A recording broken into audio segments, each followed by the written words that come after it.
welcome to this 5th episode of Governance Dialogues, curated by Governance Center, a program that I'm hosting on a weekly basis. My name is Alissa, Kole, and I'm the Managing Director of Governance Center, a think tank and advisory firm focusing on economic and corporate governance worldwide. And today we've gathered to address governance from a unique angle, the one that we have not yet addressed on Governance Dialogues. And we will zoom in, and by zoom, I don't mean Zoom technology, which I think would be all pleased to abandon when we can, on a question that is perhaps the most important issue facing humankind today. And that is a question of global governance, of global collaboration, of public goods, and of collective responsibilities. And I think it is fascinating as we are trespassing this crisis, how the word governance is being used and what kind of immense governance crisis we are currently trespassing with the healthcare governance crisis of the WHO, the enormous pressure on the European decision-making system with the ECB case and many others. And our central case question today will be whether global governance architecture is fit for purpose to actually take us through this crisis. And to answer this question, I could think of no better invitee with a more nuanced and multifaceted perspective than Jacques Attali, who is a globally renowned thinker, philanthropist, one of 100 top global thinkers in the world, who is joining us direct from Paris today. Bonjour. Good morning and good afternoon, whoever you are, wherever you are. Currently in Rome, but thank you so much for joining us today and for sharing your perspectives. It's an immense pleasure to have you share your immense experience on the subject. And I think that the subject of this conversation comes at a timely moment where the world's governance, international governance architecture is trespassing perhaps the biggest crisis since World War II. And in your recent work, you've actually been zooming specifically on this issue. And in a recent piece, and I quote you, you've stated quite bluntly that the world, we, and I assume by we, you refer to the political establishment and international organizations, have gone haywire. And indeed, it's difficult to argue with that when we think about the resources that are needed to be allocated to the COVID crisis,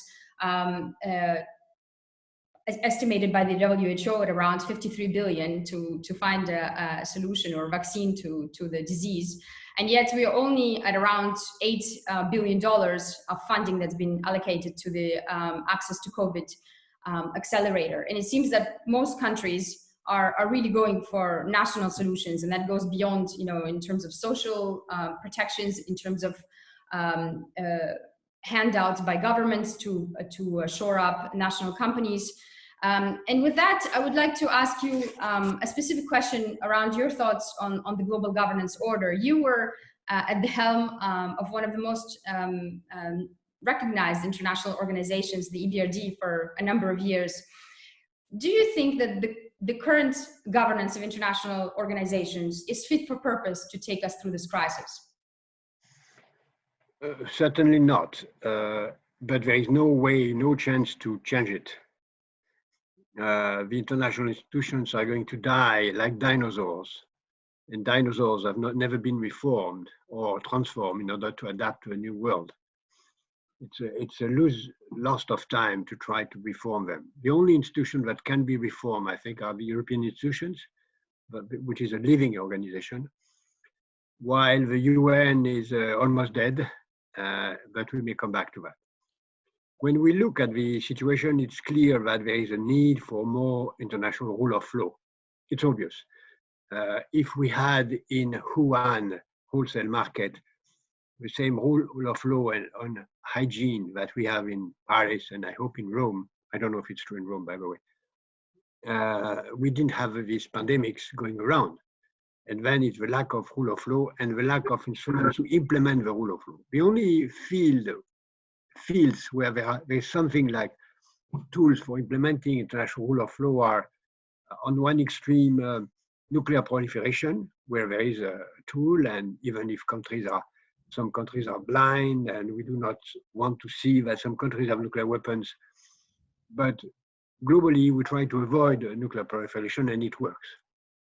On the other extreme, there is another field where there's a real global rule of law and implementation, which is maybe the most important issue in the world, where there is the most powerful international institution, is calcio, soccer. Where the FIFA is the most powerful international institution in the world.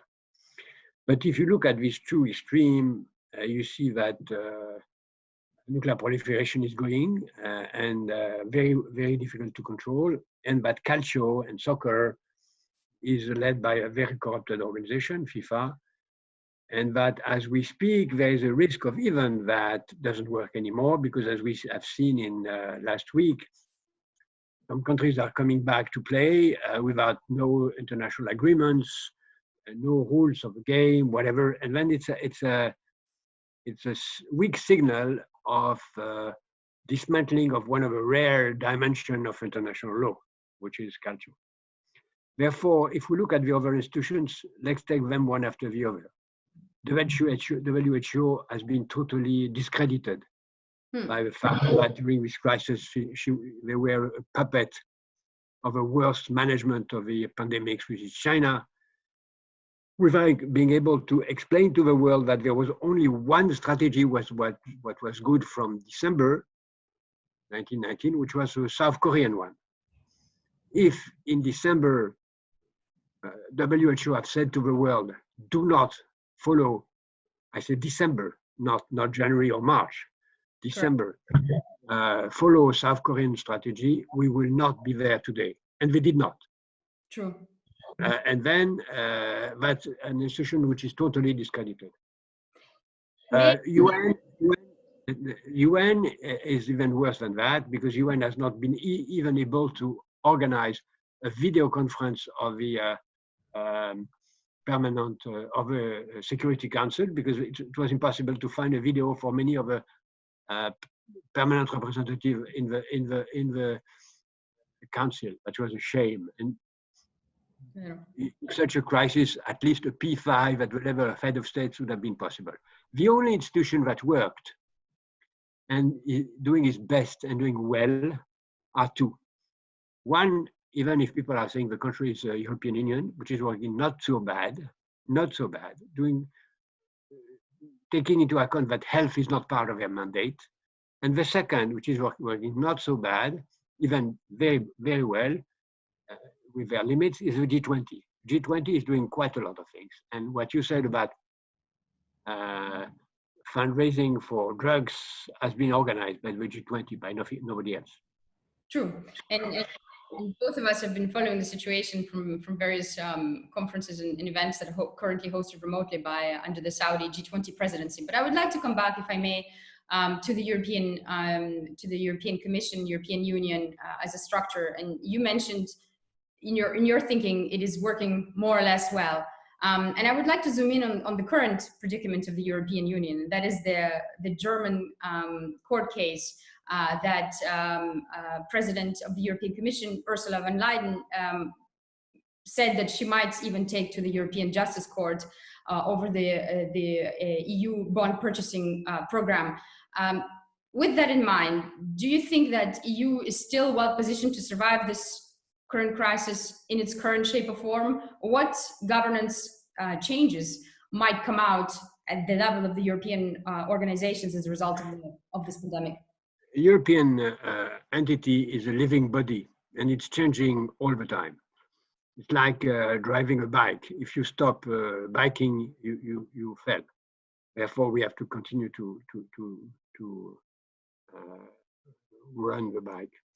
Then it's true that what the dynamism, the nature of the European Union is that either we make progress or we are dismantled. Let me remind you that when we create the European market with 6 countries is what's true and needed to be larger. It was true and needed that the common market was not enough, because we need a single market with the same kind of norms, and then we came to a single market.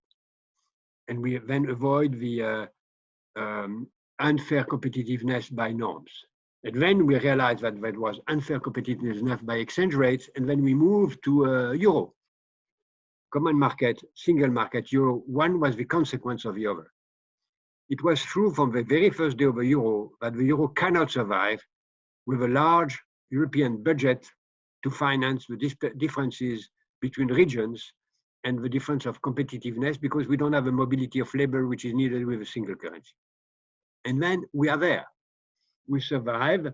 We put a lot of money on different dimensions, but we have to move to a budget with a credible size to finance the different of competitiveness of regions. We are moving to that. And what is happening is good. I mean, what has been done for financing the unemployment, for instance, which would have been impossible 1 year ago with a SURE program. It's huge, $200 billion, it's huge. What has been done with the European Union, with the ECB is huge. And you said that there is a risk that Karlsruhe can lead the Germans to say that the German legal law is more important than European law. Fine, this has to be sorted out. Germany has understood from very long time, and now it's more obvious than ever, that they cannot afford to get Italy out of the euro. It's not in the interest of Italy, it is in the interest of Germany. Because if Italy is out of the euro, the D-mark will be going up to the sky, and the German competitiveness will be dead, and therefore it's very bad. And by the way, another example, a friend of mine, one of the leaders of the German manufacturer, told me that they whispered 3 weeks ago that Mercedes cannot produce his cars if North Italy doesn't work, because a third of Mercedes are produced by spare parts in North Italy. Therefore, the intrication between the economies is such that no risk at all, except it happens, that nations can commit suicides. Germany commits suicide at least twice in the 20th century, in 1914 and in 1933, 34, etc., as we know.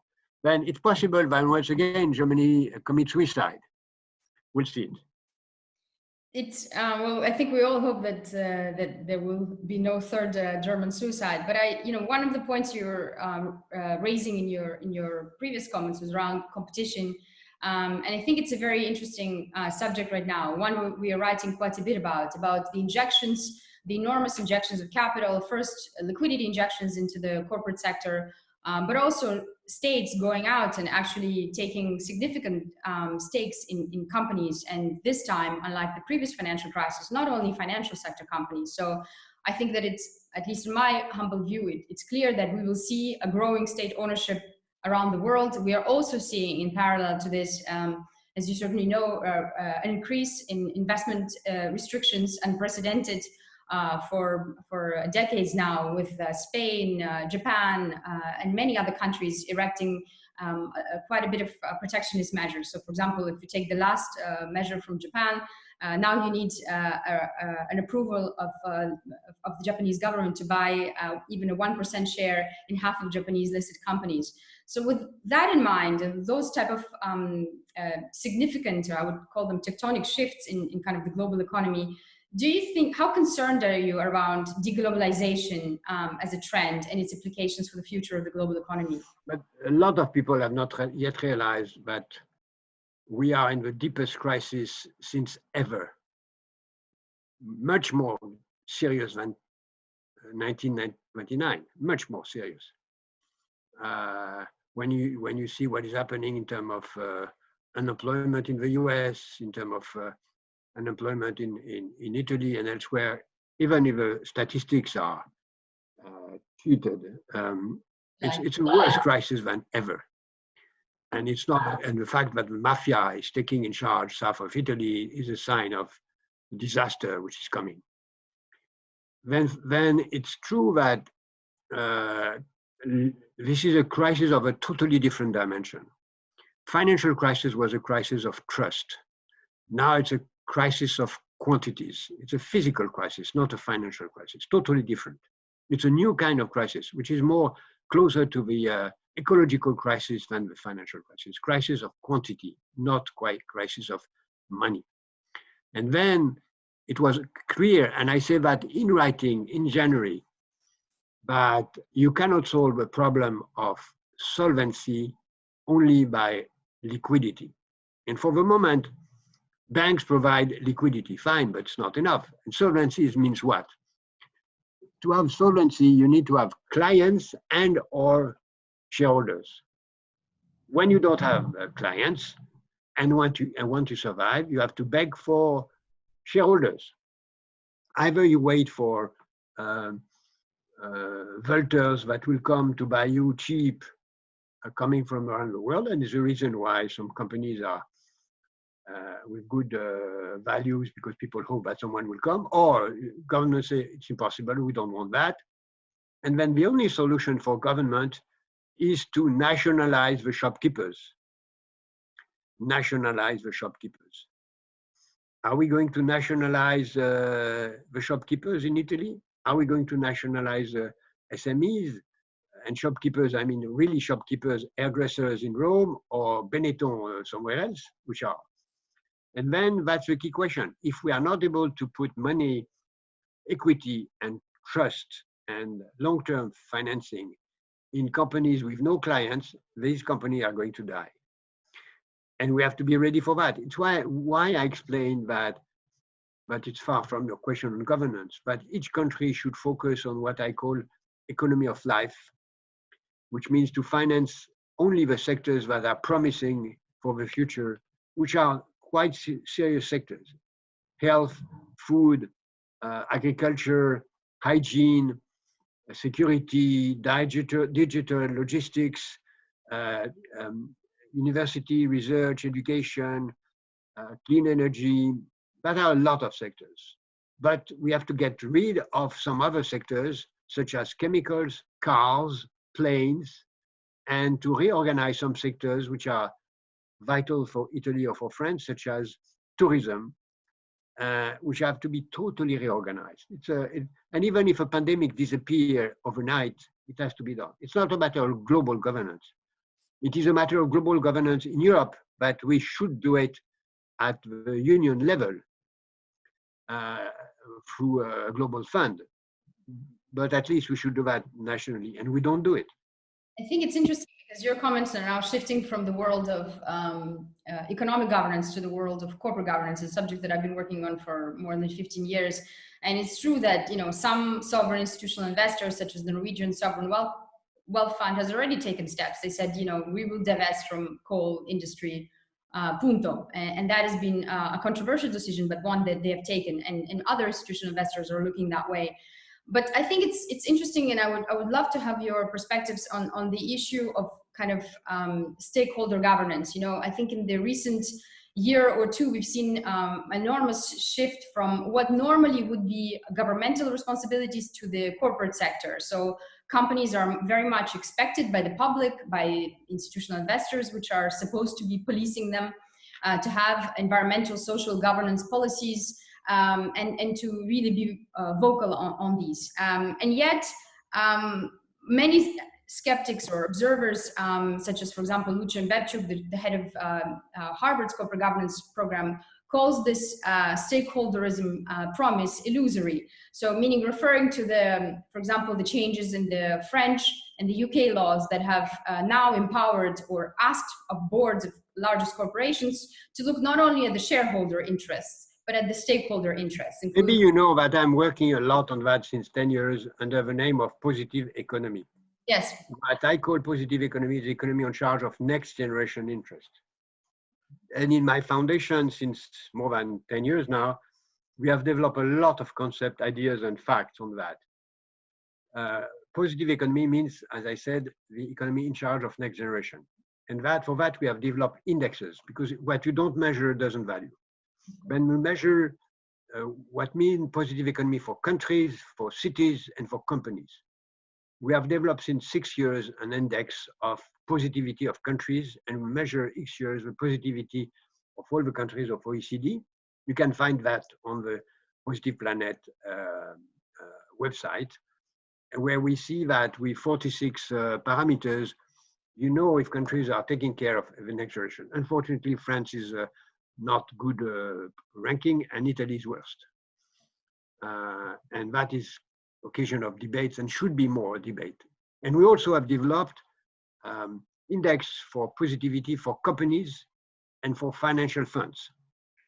And we develop a lot of proposals for how to take care of the interest of next generations. We have provided some recommendations to the G20 in Argentina, in Buenos Aires, to the G20 in Osaka, and we are planning to provide a recommendation on how to become more positive at the world level to the next G20 in Riyadh. I think this concept of positivity is a very promising one. We plan to develop now a positive index for financial institutions, and I would dream that a fund say, I will not invest in a company which is not positive. But today, as you said, there is a lot of greenwashing, and there is also a lot of positive washing. There is also a danger that people say, after the pandemics, we should take care of climate, and that there is a focus on climate. Fine, but climate is just 1/10 of the issue. Climate is important, but there are a lot of other issues. A lot of other ecological issues, waste management, sea management, food management, nothing to do with climate. There is a lot of social issues. There is a lot of governance issues, position of women, protection of children, many issues that are nothing to do with climate, which is one issue. And I'm afraid that we switch from GDP to climate temperature, which will be another mistake. Then we should avoid climate focus. We should get out of GDP focus. We should avoid greenwashing. We should avoid positive washing and go to become to be serious. Yeah, I entirely agree. I think that there's an enormous shift in discourse towards in the ESG world. If we take the three components of ESG separately, an enormous focus right now on the environmental situation, which of course is merited to some extent. But I also not on environmental, on climate, which is a tiny dimension of environment. True. And I think I second, and I think we're speaking the same language there, in the sense that I think that there is an overemphasis on climate now, at a time where the S and particularly labor rights are I think, to my mind, perhaps the most important governance challenge as we're going forward. And in terms of the discourse, there is increasing interest, and yesterday there was an article that was published by 3,000, I think, academics around the Democratizing the Work initiative, where they argue, and it's been argued before, but mostly to deaf ears, that employees should have a more vocal voice in governance of corporations, as far as to suggest that they should be represented in the boards and in other governance organs of companies, in order such that the corporate, the capitalism system is more democratic going forward. And I wonder what your thoughts are on that. Is that a realistic benchmark or a realistic objective going forward? Because so far in the past, we've only had this conversation in a few state-owned companies and in a few countries, that are more communist or Soviet method of No. You have that in Germany. It exists in Germany quite well. In Germany. And it works very well, as we see from the system in Germany, and exists elsewhere. We have to take care of the interest of employees, but also consumers, savers, many other stakeholders are supposed to be part of it. Not only workers. Workers are part, of course, mainly because there is a question of safety. I mean, health of workers is at stake. Therefore, they should be part of a decision that concerns their health. Then to be part of a board is a minimum. Okay. Well, I think it's a conversation that's currently unraveling, and I think will be unraveling for quite some time. I mean, it doesn't. I mean, also you could ask how relevant is that approach in other emerging markets where worker rights are perhaps not advanced as they are in Europe, legally speaking. So, is that a realistic solution in emerging markets such as Eastern Europe or the Middle East? I'm not sure. I don't know if you have views. It is an agenda for 2 centuries. So I will close with one last question, focusing on poorer nations and the challenge that policymakers there face. And to me, the challenges were perhaps best summarized in an article a few weeks ago by one of India's most prominent writers, Androhati Roy, who spoke at the time about the plight and the flight, sort of the exodus of workers from Delhi and from Mumbai at the time when the lockdown was announced in India, given that it's such a large informal economy.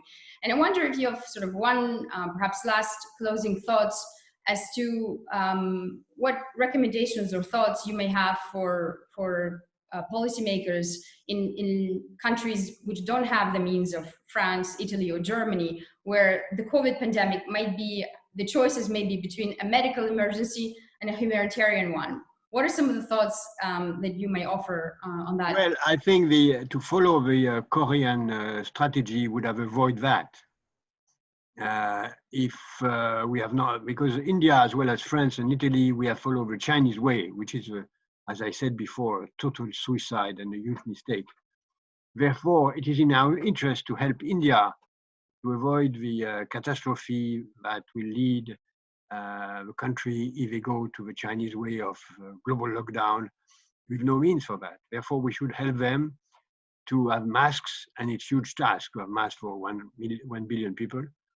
But I don't understand why we are supposed to be a market economy and not a lot of companies have understood that mask is a huge market worldwide. We need to produce, let's say, something like 4 billion masks a day worldwide. Can you imagine that? We don't produce them. In India, even in China, which is supposed to be the largest producer. The largest producer. It's not true. They produce 100 million, which is nothing compared to the Chinese needs. Therefore, there is no other way than to push India to move, and India as a textile industry to do it, to produce 1 billion masks a day. China can do it. Then India can do it, and India can do it, and India has a large pharmaceutical industry, we can produce tests. They have a huge digital industry, we can produce tracing devices, and that's it. It's up to them. We can help them, we can advise them, we can finance them if needed, but we have to move to that and not to the stupid lockdown we have been in. Well, I think on that note, I would like to thank you very much for sharing your thoughts. I think we covered today a number of subjects, from global governance to challenges facing corporate leaders and different challenges facing policymakers from developed and emerging markets. We hope to continue this conversation with you on and offline whenever you're scheduled. I would be delighted. With great pleasure. And thank you all for joining Governance Dialogues. We look forward to having you join in future episodes.